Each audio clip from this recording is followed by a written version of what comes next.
Hello and नमस्कार दोस्तों, विद्यार्थी कम्युनिटी के डिजिटल प्लेटफॉर्म में आप सभी का स्वागत है। आप लोगों को मालूम ही होगा कि 9 फरवरी को जो है वो सीजीपीएससी प्री का एग्जाम है। कब? 9 फरवरी को, जिसमें जो होते हैं छत्तीसगढ़ का आर्थिक सर्वेक्षण एक जो होती है बहुत बड़ा जो होती है हिस्सा कवर करता है। यानी कि अगर हम पिछले कुछ वर्षों से देखें तो लगभग जो है 9 से 10 क्वेश्चन जो होती है वो प्री में जो होती है वो आर्थिक सर्वेक्षण से क्वेश्चन आते हैं। और इस बार जो है संभावना है कि ये क्वेश्चन की जो संख्या है वो 10 से लेकर जो होती है वो 15 तक हो सकती है सीजीपीएससी प्री में। तो ऐसे में जो है छत्तीसगढ़ का आर्थिक सर्वेक्षण का पूरा विश्लेषण करना बहुत ही इंपॉर्टेंट हो जाता है। और जो होती है देखिए बचा है कितने दिन, 8-9 दिन, 8-9 दिन भी नहीं है, 7 दिन बचा हुआ है। तो ऐसे में जो है आप लोगों का आज मैं पूरा आर्थिक सर्वेक्षण जो है छत्तीसगढ़ का आप लोगों को कवर कराऊंगा। और साथ ही आप लोगों को बता दूं कि ये जो थी छत्तीसगढ़ आर्थिक सर्वेक्षण की जो होती है ये तीसरी क्लास है। इससे पहले जो है 2 क्लास हमारे यूट्यूब चैनल पर अपलोड कर दी गई है। अगर आप इसका पीडीएफ प्राप्त करना चाहते हैं तो हमारे जो होती है विद्यार्थी कम्युनिटी के जो है वो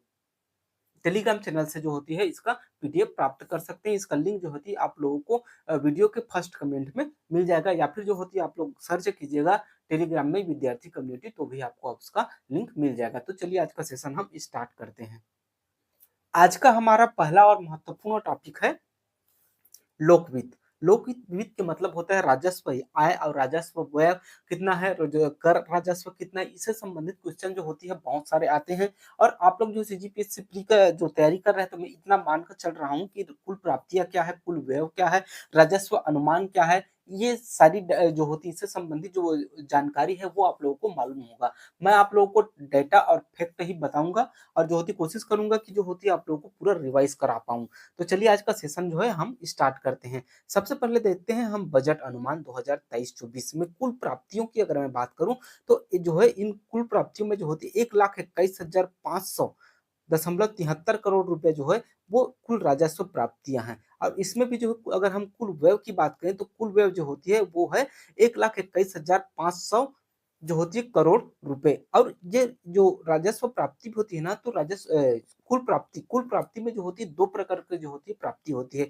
एक राजस्व प्राप्ति और एक जो होती है पूंजीगत प्राप्ति। ठीक है, तो राजस्व प्राप्ति को जो होती है हम अगर देखें तो राजस्व प्राप्ति जो होती है वो जो होती है 1,06,000 करोड़ रुपए।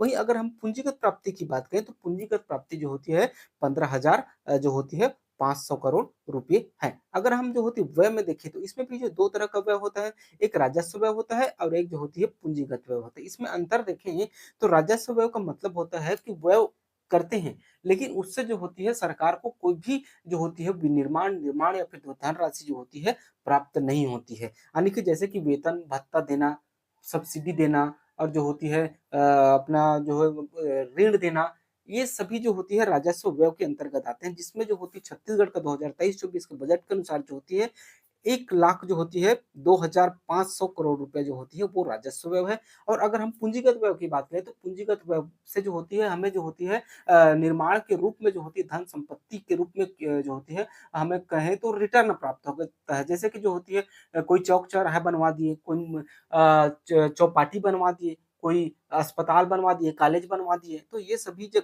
होती है वो पूंजीगत व्यय के अंतर्गत आता है। तो ये इसका जो अगर फैक्ट देखें तो ये जो होती है 18,660 करोड़ रुपए जो है वो पूंजीगत व्यय है। ठीक है, तो ये जो होती है आप लोगों को उम्मीद है समझ आ गया होगा। और ये सभी डाटा जो है वो आज की वीडियो जो होती है आप लोगों को बिना स्किप किए हुए लास्ट तक पूरा देखना है। और अच्छा लगे तो लाइक और सब्सक्राइब करते चलिएगा।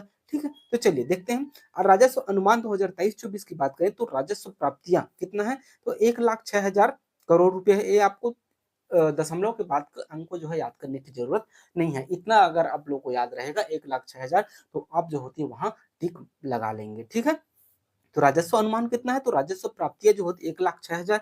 अगर हम राजस्व व्यय की बात करें तो 1,00,000 जो होती है 2,500 करोड़ रुपए। अगर हम राजस्व अधिक्य की बात करें मतलब कि जितना आया है उसमें जा कितना रहा है, अगर हम दोनों को माइनस करेंगे तब जाकर जो होती है हमारा राजस्व व जो होती है अधिक्य प्राप्त हो जाता है। तो ये राजस्व अधिक्य कितना है, तो 3,500 करोड़ रुपए।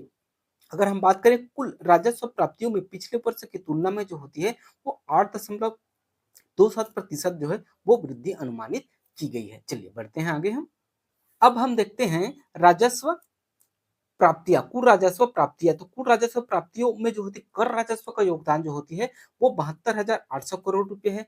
वही अगर वित्तीय वर्ष 2023-24 में कुल कर राजस्व की वृद्धि की बात करें तो यह जो होती है 11.73% जो होती है पिछले वर्ष की तुलना में वृद्धि हुई है। वहीं अगर कुल राजस्व प्राप्तियों में कर होती है कर राजस्व का योगदान की बात करें तो वह जो होती है 68.68। ये तो बहुत सिंपल है, सिस्टेट पॉइंट सिस्टेट याद करना है, ठीक है, तो इतना है, ठीक। अगर हम केंद्रीय करों की बात करें तो राजस्व प्राप्तियों में केंद्रीय कर का हिस्सा की बात करें तो यह जो होती है 34,800 करोड़ रुपए है। और वहीं हम कर राजस्व प्राप्तियों में केंद्रीय कर का योगदान की बात करें तो यह जो होती है 47.80% रही है। अगर हम पिछले वर्ष की तुलना में वृद्धि प्रतिशत की बात करें तो वृद्धि प्रतिशत में जो होती है वो 7.55% जो है वो वृद्धि रही है। चलिए आगे देखते हैं। जो होते हैं राज्य के स्वयं का कर की बात करें तो राजस्व प्राप्तियों में राज्य के स्वयं के कर का जो होती है हिस्सा की बात करें तो वह जो होती है 38,000 करोड़ रुपए है, ठीक है। अगर हम कर राजस्व प्राप्तियों में राज्य के स्वयं के कर का योगदान देखें तो वह जो होती है 52.20% है। वही अगर हम पिछले वर्ष की तुलना में वृद्धि प्रतिशत देखें तो वह जो होती है 15.85% है। उम्मीद है आप लोगों को पूरा समझ आया होगा। अगर आप इसका नोट्स नहीं बनाए होंगे तो नोट्स जो है बना लीजिए। अगर आप इसका पीडीएफ प्राप्त करना चाहते हैं तो विद्यार्थी कम्युनिटी का जो होती है टेलीग्राम चैनल से जो है वो इसका पीडीएफ प्राप्त कर सकते हैं। चलिए आगे बढ़ते हैं।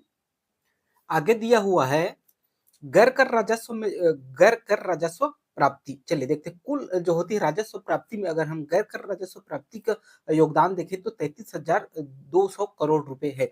वहीं अगर कुल राजस्व प्राप्ति में गैर कर राजस्व का योगदान देखें तो वह जो होती है वो 31.32% है।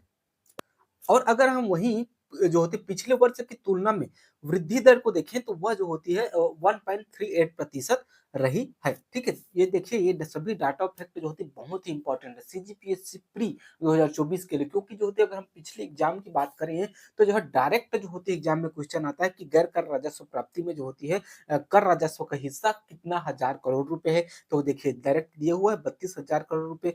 कुल पिछले वर्ष की तुलना में वृद्धि जो होती है कितनी हुई है तो 1.38% जो है वो वृद्धि हुई है। अब हम देखते हैं केंद्रीय सहायता। केंद्रीय सहायता में देखिए गैर कर राजस्व में केंद्रीय सहायता का हिस्सा जो है वो 1,500 करोड़ रुपए 15,000 करोड़ रुपए है। वहीं अगर हम गैर कर राजस्व में केंद्रीय सहायता का योगदान देखें तो वह जो होती है 45.18% है। अगर हम पिछले वर्ष की तुलना में उसकी बात करें तो वह जो होती है -10.5% है। यह जो होती है ऋणात्मक है, ठीक है। और अगर हम देखें राज्य का जो है गैर कर राजस्व देखें तो जो होते हैं कुल गैर कर राजस्व में राज्य के जो है गैर कर का हिस्सा की देखें तो वह जो होती है 18,200 करोड़ रुपए है। वही हम कुल गैर कर राजस्व में राज्य के जो होती है गैर कर का योगदान देखें तो 54.82% है। वही अगर पिछले वर्ष की तुलना में वृद्धि देखें तो 13.75% है। तो ठीक है, तो यहाँ तक हो गया हमारा जो होती है राज्य से संबंधित कौन कौन से आय कितना कितना है। तो चलिए हम आगे बढ़ते हैं। अगला हमारा महत्वपूर्ण टॉपिक है कौन सा, मूल्य एवं जो होती है सार्वजनिक वितरण प्रणाली, ठीक है। चलिए देखते हैं हम। तो खरीफ वर्ष जो होते 23-24 में जो होती है वो 23.42 लाख किसानों से जो है समर्थन मूल्य पर 107 लाख मीट्रिक टन की जो होती धान की खरीदी की गई। अगर हम वर्तमान में जो है 24-25 की बात करें तो 24-25 में जो होती है 160 लाख मीट्रिक टन का जो होती है लक्ष्य रखा गया है। तो उस समय जो होते 23-24 आपको जो है यही डाटा याद रखना है ना। ये जो होती एग्जाम में अभी नहीं पूछेगा, डाटा वही पूछेगा जो आर्थिक सर्वेक्षण में दिया हुआ है जो मैं आप लोगों को पढ़ा रहा हूँ, ठीक है। तो 107.53 लाख मीट्रिक टन जो होती धान की खरीदी जो होती है वो की गई। और जो है किसानों से जो होती है 21,963 करोड़ रुपए का जो है किसानों को जो है वो भुगतान किया गया। नागरिक आपूर्ति निगम यानी कि पीडीएस पब्लिक डिस्ट्रीब्यूशन सिस्टम प्रदाय केंद्रों की बात करें तो वह जो है 123 है। वहीं अगर हम उचित मूल्य की दुकान की बात करें तो दिसंबर 2023 की स्थिति में, और जो होती है आपको यही डाटा याद रखना है ना, अभी का नहीं, क्योंकि वही डाटा एग्जाम में पूछता है जो आर्थिक सर्वेक्षण में दिया हुआ रहता है, उसे ही प्रमाणिक मानते हैं, ठीक है। तो कुल अगर हम उचित मूल्य की दुकानों की बात करें तो कुल जो होते 13,000 जो है वो 759 जो है उचित मूल्य की दुकान है। वही अगर हम ग्रामीण क्षेत्रों में बात करें तो 11,903 जो होती है वो पीडीएस उचित मूल्य की दुकान है। वही अगर शहरी क्षेत्रों की बात करें तो 1,856 जो होती है उचित मूल्य की दुकान है। अगर हम सर्वाधिक की बात करें तो वो सर्वाधिक जो होती है रायपुर में है और न्यूनतम जो होती है वो नारायणपुर में है।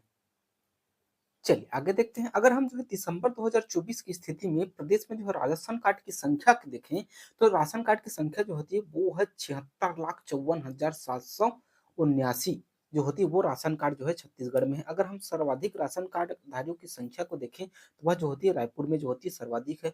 अब प्रदेश में जो होते हैं धान उपार्जन केंद्रों की बात करें, तो उस समय जो होती है कितना 23-24 के हिसाब से 2739 जो होती है वो धान उपार्जन केंद्र रहा। वर्तमान में जो होती है प्रदेश में कुल जो होती है प्राथमिक कृषि साख सहकारी समितियों की बात करें, तो यह जो होती है 2058 है। और ये सभी डाटा फैक्टर जो है वो डायरेक्ट एग्जाम में पूछे जाते हैं। 9 फरवरी को एग्जाम है, तो ऐसे में जो होती है आप लोगों के लिए जो होते हैं डाटा और फैक्ट जो होती है सटीक रहना बहुत ही जरूरी है। और ऐसे समय में ऐसा वीडियो जो होती है आप लोगों के लिए वरदान के समान है। तो आप लोग जो होती है वीडियो को जो होती है अगर समझना है तो दोबारा देखिए, लेकिन ये जो वीडियो को बिना स्किप किए हुए लास्ट तक देखिए। अगर बेहतर लगे तो लाइक और सब्सक्राइब कीजिए और ज़्यादा से ज़्यादा लोगों तक शेयर कीजिए। मिलते हैं हम जो होती है इसके नेक्स्ट क्लास में। अगली क्लास में जो होती है कृषि, उद्योग और जो होती है वन इनसे संबंधित सभी वीडियो और फैक्ट जो है वो आप लोगों को वीडियो के माध्यम से जो है उपलब्ध कराया जाएगा।